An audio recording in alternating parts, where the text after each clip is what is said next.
Welcome to Pop Flashback. I'm your host, Rick Smalls. And I'm Tina Boucher. Today, we're diving into the cultural impact of The Breakfast Club.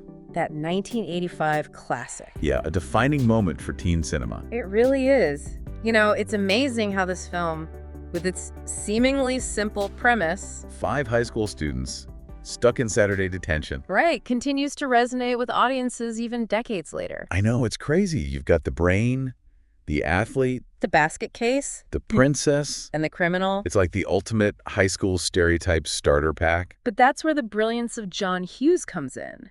He takes those archetypes and flips them on their heads. He doesn't just present them as caricatures, but as fully realized individuals with depth and complexity. Like, remember that scene where Brian, the so-called brain, Yeah. confesses he's contemplating suicide because of the pressure to succeed? Oh, yeah. Talk about shattering the stereotype of the nerdy kid who has it all figured out. Exactly. That scene is so powerful because it exposes the vulnerability and inner turmoil that can lie beneath the surface. It reminds us that everyone is fighting their own battles, regardless of their social standing. And it's not just Brian. Each character has these moments where they break free from their assigned roles and reveal their true selves. Like Claire, the popular princess, who admits she feels trapped by the expectations of her social circle. And Bender, the rebellious criminal, who we learn is actually a victim of abuse at home, it challenges the audience to look beyond those initial judgments and recognize the shared humanity that connects us all. It's like Hughes is saying, hey, don't judge a book by its cover. These kids may seem like stock characters, but there's so much more to them than meets the eye.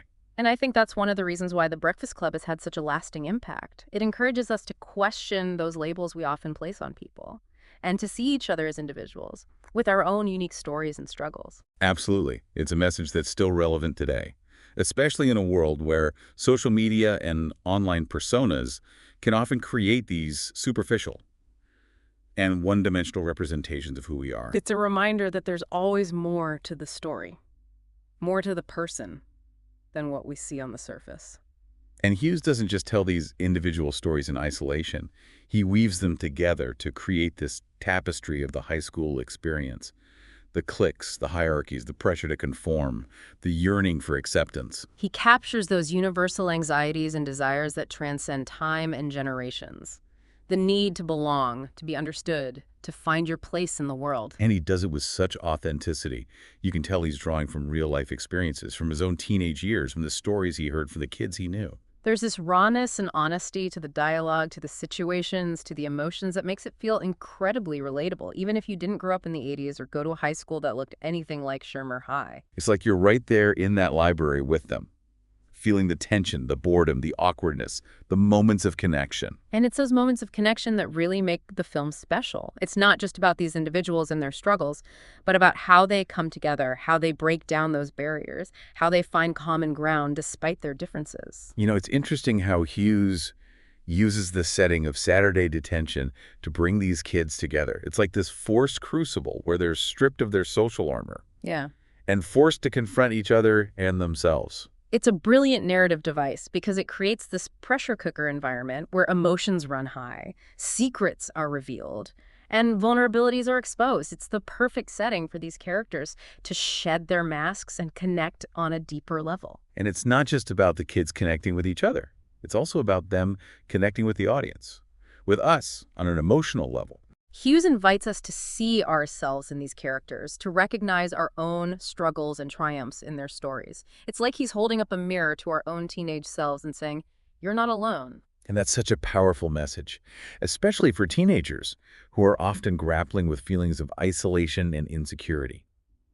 It's a reminder that everyone goes through similar experiences. Everyone feels those same anxieties and uncertainties. It's a message of validation, of empathy, of hope. It tells us that even though adolescence can be a difficult and confusing time, we're all in this together. And that feeling of togetherness is really amplified by the film's iconic soundtrack, especially Simple Minds, Don't You Forget About Me. It's like the anthem for a generation, perfectly capturing that yearning for connection, that fear of being forgotten. That song became synonymous with the film, and whenever you hear it, you're instantly transported back to that ending scene. Bender raising his fist in the air as he walks across the football field. It's a powerful image of defiance and hope. It's a reminder that we can break free from the expectations and limitations that society places on us, that we can forge our own paths and create our own destinies. And that's what makes The Breakfast Club so timeless.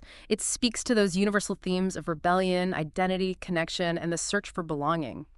Themes that resonate with every generation. It's a film that stays with you long after the credits roll, leaving you with a sense of both nostalgia and hope.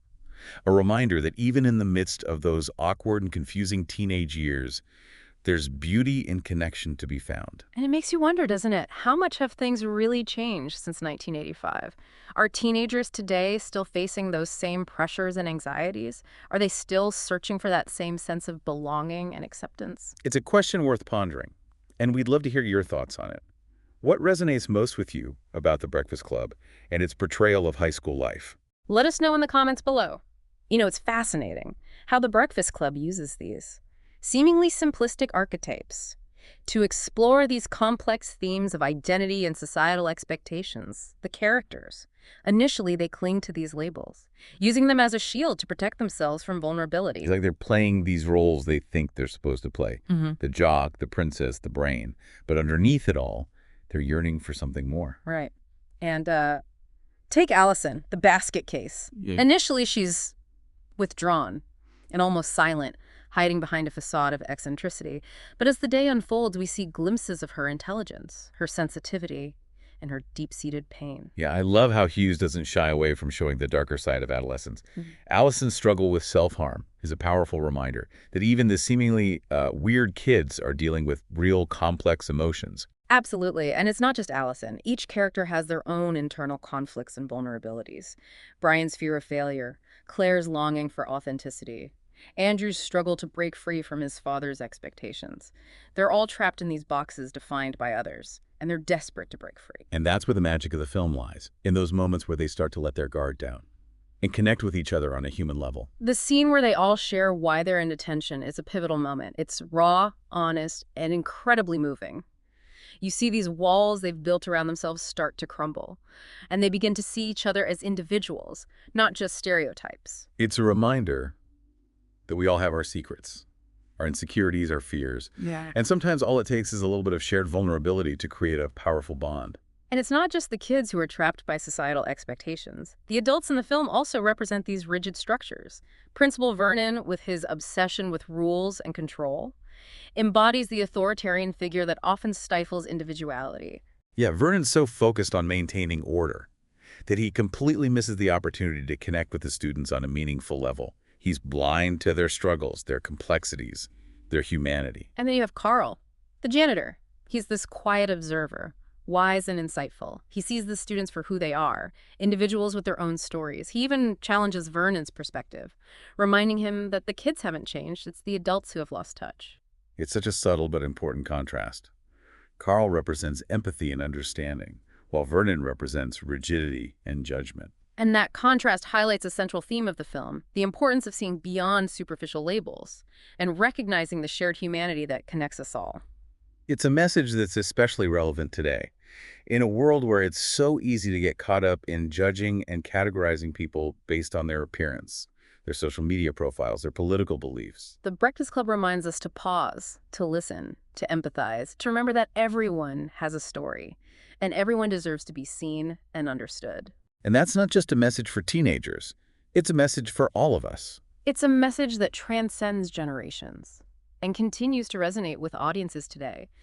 The film's enduring popularity is a testament to its timeless themes and its ability to speak to the human condition in a way that few films can. You know, we've talked a lot about the characters and the themes, but we can't forget about the role that music plays in creating the film's iconic atmosphere. You're right. The soundtrack is more than just background music. It's integral to the storytelling, heightening the emotions, setting the mood, and underscoring the characters' inner turmoil. Like that scene where they're all dancing to "We Are Not Alone" in the library. It's a moment of pure liberation, a rebellion against the constraints of their everyday lives.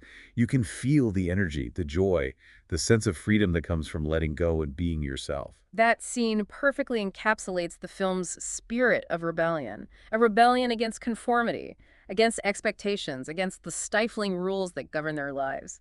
And then, of course, there's the iconic ending scene with Bender's fist pump as "Don't You Forget About Me," plays.